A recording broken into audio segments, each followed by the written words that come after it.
Welcome to Halloween, a new series I've invented. You see more about it soon, but enjoy the video and like, subscribe. If not, something bad will happen. Comment as well. Let me just say that these videos are from 1C Entertainment, so his channel will be linked in the description. Go and check him out. He makes horror stuff. So, sorry. Alright. Story. This was 5 years ago, and I was praying at our mini chapel in my university when this scary experience happened to me. Oh, yeah? It was my routine to pray for a week straight before my exam. As I was going inside the chapel, I assumed that I would be the only one in there, but I saw a woman who was sitting in the front row. I felt a sense of relief that I was not alone, as I was afraid of the dark. There were only a few lights inside the chapel, and all of them were on the side where the woman was sitting. Okay. I was not bothered by it, so I found a place in the last row, sat down, and lowered my head like a bow, and closed my eyes to prepare myself to pray.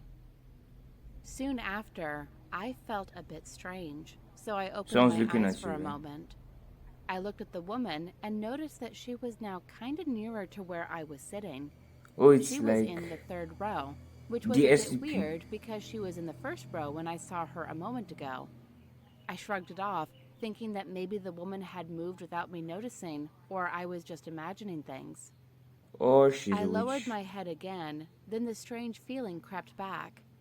I lifted my head and saw the woman was in the fifth row, only 3 rows away from me. She's going to sit on your lap. She has a crush on you. Through my body. I didn't know if I should stand up and rush out of the chapel. I was stuck in my place, still staring at the woman's back. Just leave. I gathered my strength and bowed my head, closed my eyes, and started my prayer. The first time she moves, I'm running out of that chapel. Strength to overcome the situation I was facing at the time, and continued with the usual prayer for my exam preparation. I heard the sound of movement, so I thought that the creepy woman was gone. I was kind of relieved and calmed before I ended my prayer. Just pray at home. But I was struck with horror when I opened my eyes and saw the woman sitting in the row just in front of mine. Run. Oh, She had long hair, a pale face, and her dead eyes were creepily staring at me while her head was on top of her hands. Run. She was smiling, but it was not a normal smile. It was more like a grin that reached her ears. Shit. I was also staring at her, and my blood rushed out of my body when she turned her head sideways and said, "Amen?" Amen. While she kept her creepy grin. I was stuck for a few seconds, my body completely numb, but managed to get out of the chapel. I ran away, not turning back. Why in the night? When I reached the dorm, my roommates saw me panting really hard. They asked me what happened, and I told them about the woman at the chapel. One of my roommates told me that her aunt, who was a professor in the university, also saw the woman in the chapel, but the ghost was turned upside down when she was done with her prayer. Holy shit. She did not believe her aunt then, but now she did after learning what happened to me. After that incident, I would still do my prayer routine before every exam, but I never went back to that chapel again. Up to this day, I still wonder what would have happened to me if I wasn't able to get out of that creepy chapel. She'll probably just hug you. Alright. Thanks to my patrons. Check these guys out. Alright. One by 1C Entertainment. Again, subscription. My name is Eric. This happened to me a couple years ago. It was winter at the time, so it got dark early. It was me and my friend Chris and Jamal, who were brothers, and my friend Rolando, who all lived in an apartment and wanted to play football, so we went to the park that was close by my apartment. I told my 2 friends Ian and Johnny to come meet us at the park to hang out. It was right around 6 o'clock and was starting to get dark, and there was some people walking their dogs and little kids with their parents an hour after dark, and there was no one else there. Why do you guys black win at night? School that was close to the park.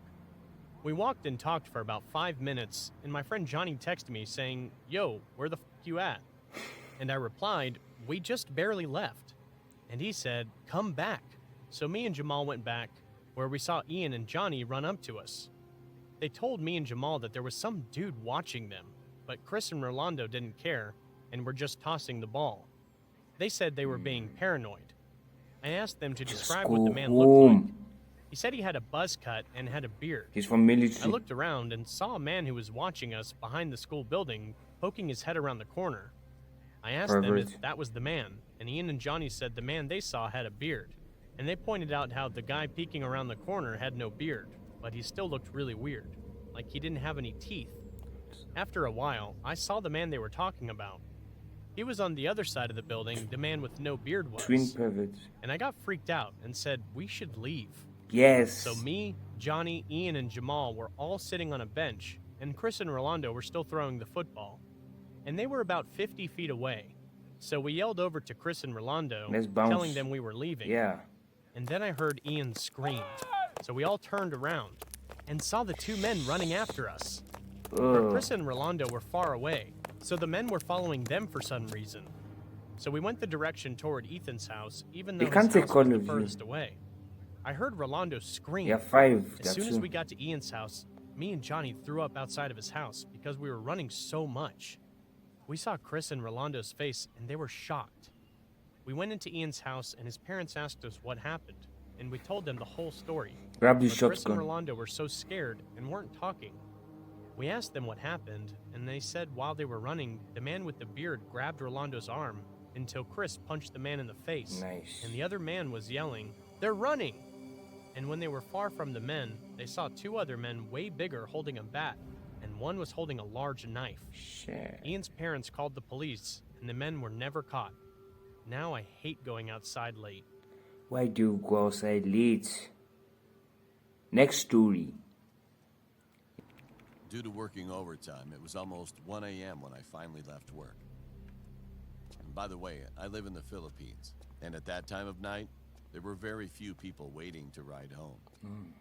The only available public vehicles were jeepneys and UV Express. UV Express is like a carpool and direct route of jeepneys to my house. There was this one UV Express that stopped by our area, UB. and there were only a few passengers inside.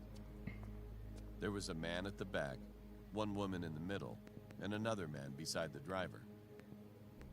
I sat beside the woman in the middle. Regularly, it would only take around 30 minutes before I reached my stop. Then? After about 15 minutes, the man beside the driver and the woman beside me exited at the same time. No. Why are they walking I was later? left with the man behind me, who had short black hair and was wearing a plain t-shirt and jeans. The driver told me that he would not be taking any more passengers since it was already late, and his home was also by my stop. So he removed the route sign on the windshield. I was browsing my mobile phone when suddenly the guy behind my back asked the driver to stop. At first, I didn't pay any attention to him because the driver should have heard him clearly, but he continued to drive as if he hadn't heard anyone. The guy calmly asked the driver to stop again, saying he was way past his stop. I was pretty annoyed at the driver because he seemed to just ignore the guy. So I told the driver that the guy was asking him to stop while still looking at my phone. Then I noticed that the driver gave me a confused look, and what he told me gave me goosebumps. He's dead. There's no one. He told me in a serious and confused voice that I was the only passenger left in the van. Knew it. And that's why he said that he would not take any more passengers. I looked slowly behind me, and the man was still there. Oh, give me a heart attack. The driver stepped on the gasoline and drove as fast as he could. After a few minutes, we reached the mall near my home, and the guy in the back was gone. The driver told me that some of his fellow drivers have also experienced the same thing, that an unknown guy would ask the driver to stop at a nearby abandoned house. Oh, that's why he died. I still ride on UV Express, but I avoid riding after midnight as much as possible.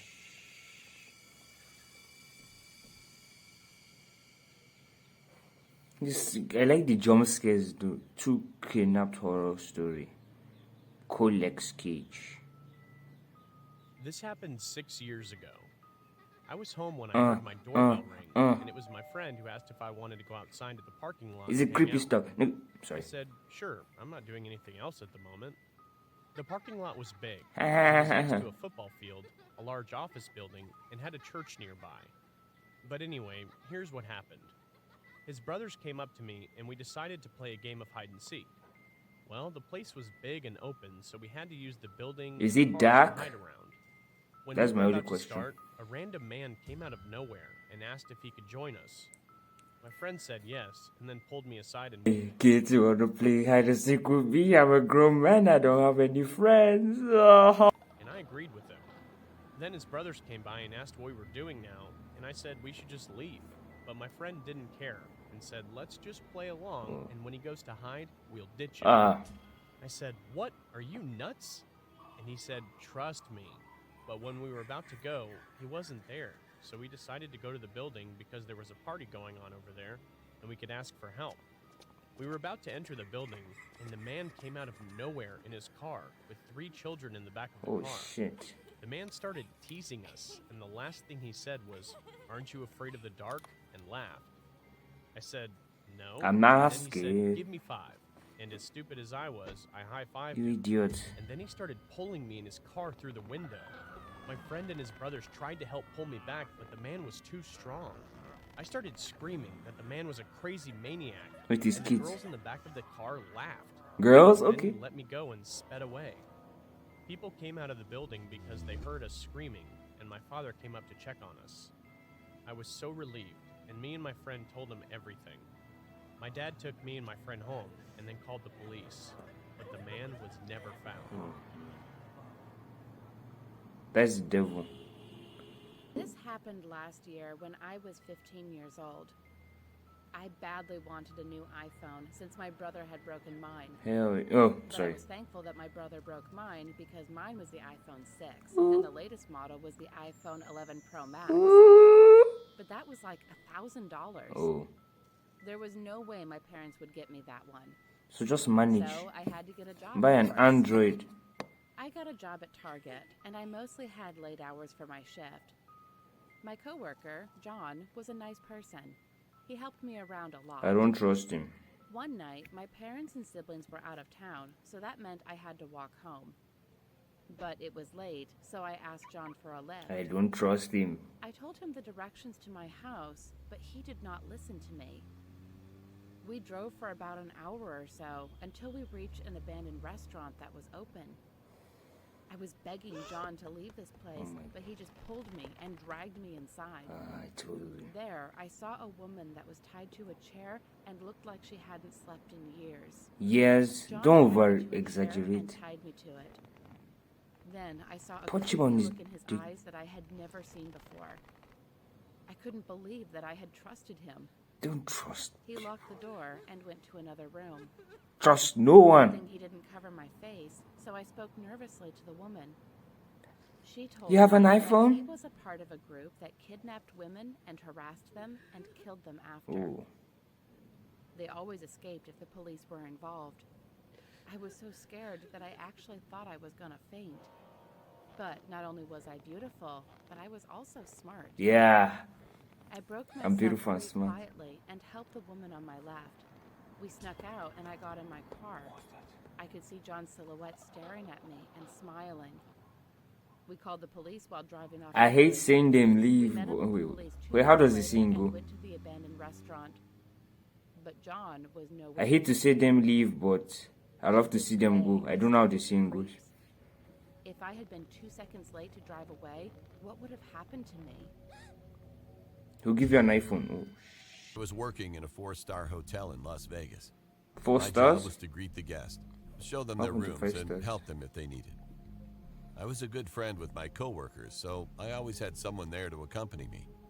However, there was this one guy who I never got along with, Albert. Jared. Okay. He was older than me and my coworkers, but claimed to work for this hotel since 1980s.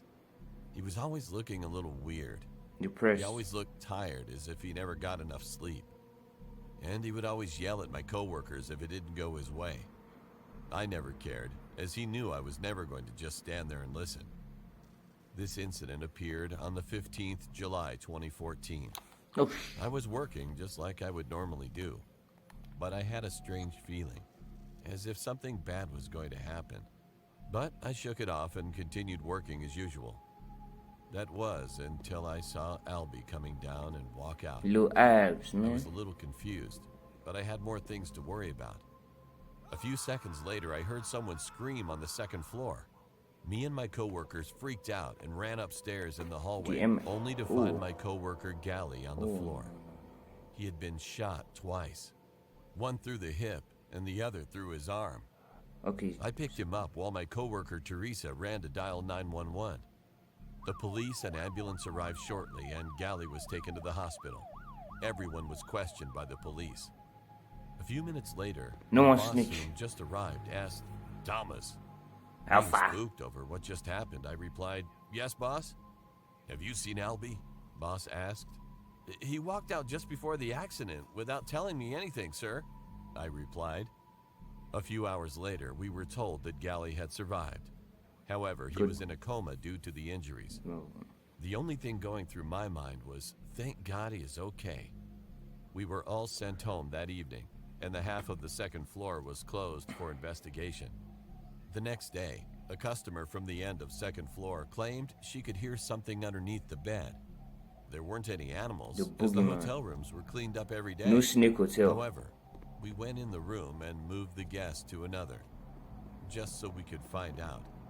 When we were about to enter the room, we heard Albie doing a unaware James that Bond we were here impression. talking. What? We were shot and another, just so we could find out. When we were about to enter the room, we heard Albie unaware that we were here talking. We were shot and ran downstairs to one of the officers, who then ran back to check it out. A few moments passed and we heard gunshots and police officer yelling, "Arms up!" It was Albie. He was being arrested. He was staring at me with his dark brown eyes, the black greasy hair, the torn clothes with flakes of what looked like blood, and the horrible metallic smell. I wanted to scream, but it never came out. I wanted to run, but I could not move. All I could do was to stand there in shock. Turns out Albie was the one who shot Gally after he saw him robbing one of the rooms while the guest was not there. When the police checked the CCTV footage, they saw the same thing. Wait. Albie was arrested and charged for attempted murder. The police and robbery officer and was came to sentenced investigate 80 someone. I years in didn't check prison. CCTV footage. I still work at the same place, and Gally has returned. This incident has made us very close. It still gives me creeps. However, I'm just glad that everyone is okay. Even though many years have passed, that memory is there like it was yesterday. I can't sleep today.